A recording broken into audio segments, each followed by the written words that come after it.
सूरदास द्वारा रचित चौथा पद। इस पद में गोपियाँ कृष्ण को उल्हाना दे रही हैं। वह कह रही हैं कि कृष्ण ने तो वहाँ जाकर अच्छी राजनीति पढ़ ली है। वो व्यंग्य करती हुई कह रही हैं कि लगता है कृष्ण जो है वो हमसे राजनीति खेल रहे हैं। वो चतुर तो पहले ही थे, अब राजनीति के दांव पेच भी सीख गए हैं। गोपियाँ कहती हैं कि पहले ऐसे लोग राजनीति में होते थे जो जनता की भलाई हेतु भागे भागे फिरते थे, परंतु अब तो नीतिवान स्वयं अन्याय करने लगे हैं। वे हमें योग मार्ग पर अपनाने की बात कहकर हम पर अन्याय ही कर रहे हैं। कृष्ण का यह व्यवहार राजधर्म के विपरीत है। इस पद में गोपियाँ कृष्ण को उल्हाना दे रही हैं। अब इसकी पंक्ति दर पंक्ति हम व्याख्या करेंगे बच्चों।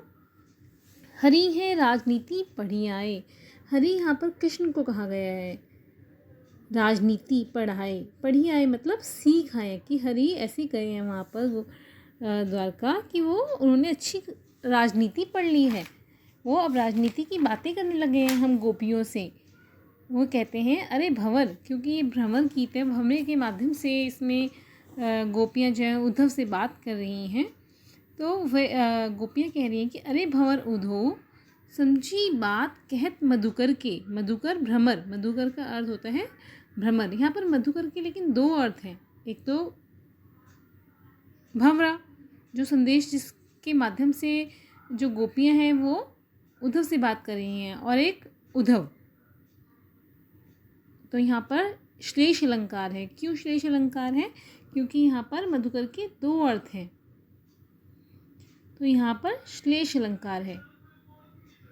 मधुकर के कितने अर्थ हैं? दो अर्थ हैं, एक तो भंवरा और एक है उद्धव।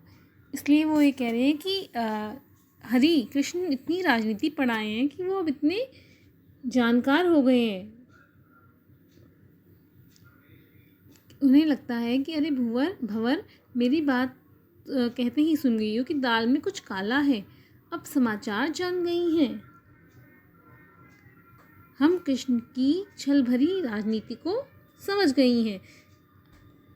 समाचार संपाए कि हम उनकी जो छल भरी राजनीति है उसको समझ गई हैं। एक अति चतुर होते पहले सब। एक अति इसमें मतलब अरे तुम पहले से ही चालाक थे। एक अति का अर्थ यहाँ पर है कि कृष्ण तुम तो पहले से ही बहुत चालाक थे, लेकिन अब तुमने गुरु ग्रंथ भी पढ़ लिए हैं, यानी कि जो राजनीति के ग्रंथ थे उनको भी पूरे व्याख्या से पढ़ लिया है। अब तुम्हारी हर बात में छल कपट भर गया है। बड़ी बुद्धि जानी जो उनकी, जो संदेश पढ़ाए।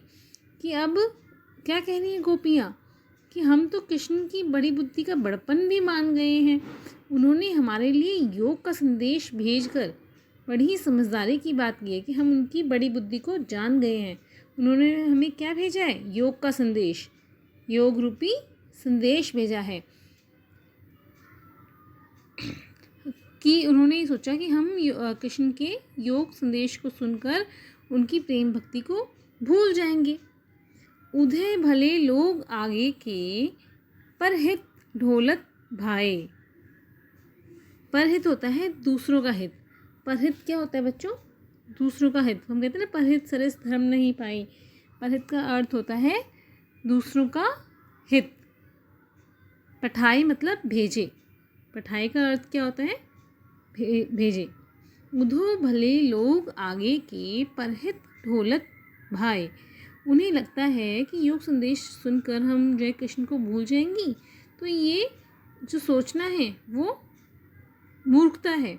उधो पहले बड़े लोगों की यहाँ रीति होती थी कि वो औरों के लिए दौड़े दौड़े फिरते थे। परहित यानी कि दूसरों के हित के लिए।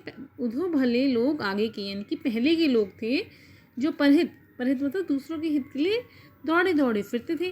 परंतु अब न तो हमें तुम पर विश्वास है और न ही कृष्ण पर।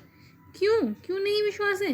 क्योंकि उन्होंने कृष्ण की भक्ति को भुलाने के लिए उन्हें योग का संदेश भेज दिया है।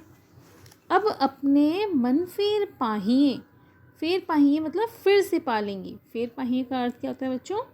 फिर से पालेंगे। चलत जू हुते चुराई। जू मतलब होता है जो, ठीक है। चरत जू हुते चुराए।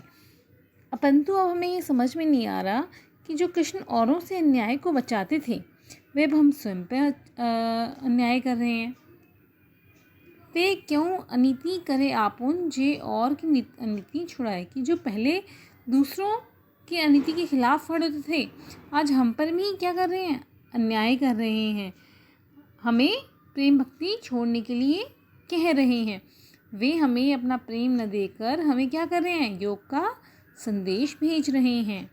सूर के शब्दों में गोपियाँ कहती हैं कि उधो, ये देखो, राज धर्म तो यह सूर जो प्रजा न जाहि सताए। राजधर्म अर्थ है जो राजा का धर्म होता है। तो कहे सूर, सूरदास के लिए कहा गया है, जो प्रजा न जाहि सताए। जाहि सताए का अर्थ है सताया जाए, किसी को सताना। तो ये कह रहे हैं कि प्रजा का धर्म, जो राजा का धर्म है वो ये है कि अपनी प्रजा की रक्षा करे, उनकी सुख दुख का ख्याल रखे।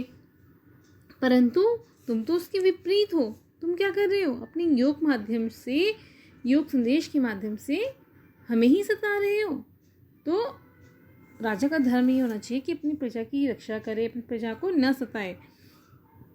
कृष्ण को चाहिए कि वे अपना योग संदेश वापस ले लें और अपने दर्शन दें। इस प्रकार गोपियों ने योग संदेश की उल्लांघना करते हुए उन्हें अपनी प्रेम भक्ति को अपनाने के लिए बात कही है।